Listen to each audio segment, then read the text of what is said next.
कोल्हापुरातील घिसाड गल्ली परिसरातील घराला आज पहाटे 3:30च्या दरम्यान भीषण आग लागली। यामध्ये सुमारे 60 लाखाचं नुकसान झाले।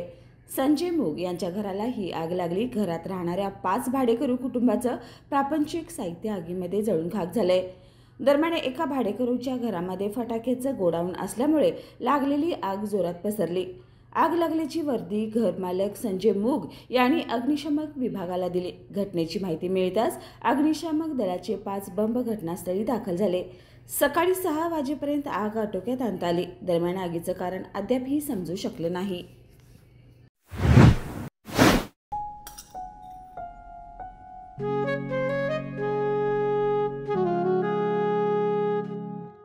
बाबा, आज येताना बासुंदी घेऊन या ना। अगं, कालच आपण आईचा वाढदिवस होता म्हणून आणली होती ना। ऐकलं?